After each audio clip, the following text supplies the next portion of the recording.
అది అన్నిటికన్నా దారుణం, ఆశ్చర్యం. అసలు చంద్రబాబు నిజంగా అడ్మినిస్ట్రేషన్ అంతా ఎలా ఉంటుందనేది ఒక చిన్న ఎగ్జాంపుల్ చెప్తా. చంద్రబాబు నాయుడు గారి అడ్మినిస్ట్రేషన్ అంతా లీకేజీలు మయం. 1995లో 10th class paper leak.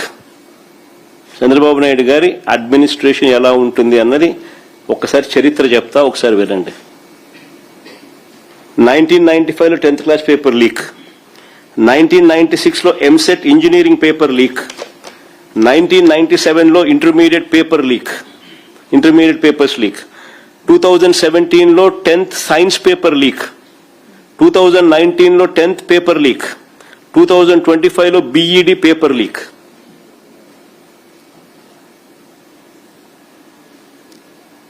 Too 2025లో 10th మ్యాథ్స్ పేపర్ లీక్. ఇప్పుడు డిఎస్సి టీచర్ల రిక్రూట్మెంట్ లీక్. ఇది చంద్రబాబు నాయుడు హిస్టరీ. ఏదైనా కూడా డబ్బులు చేసుకోవడం ఎలా లీక్ చేయాలి, ఎలా డబ్బులు చేసుకోవాలి, దిస్ ఇస్ హిస్టరీ.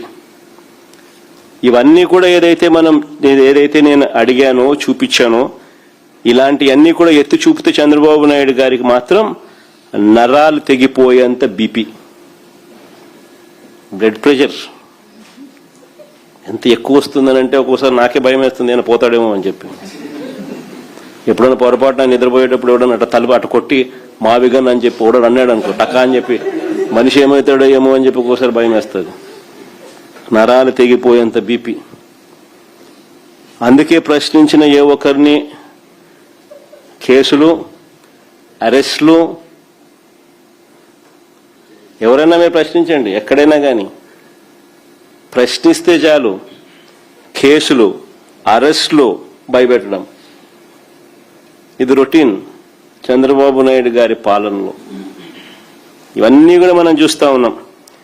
అయితే చంద్రబాబు నాయుడు గారికి ఒక్కటి గట్టిగా చెప్పాలి. అయ్యా చంద్రబాబు నాయుడు గారు, ఇప్పుడు ఉన్నది జెన్ జీలో ఉన్నాం,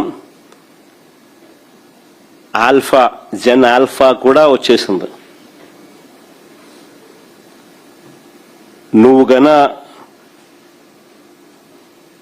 ఈ మాదిరిగా తప్పు చేసినాక ఈ మాదిరిగా ఇబ్బందులు పెట్టే కార్యక్రమాలు ఒప్పుకోకుండా ఇబ్బందులు పెట్టే కార్యక్రమాలు చేస్తే కాక్రోచెస్ లేస్తాయి. గుర్తుపెట్టుకో చంద్రబాబు అని చెప్తా ఉన్నా.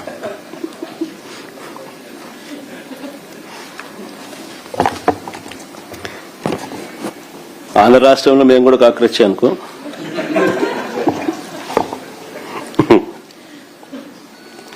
ఇన్ని ఆధారాలు ఉన్నాయి కాబట్టి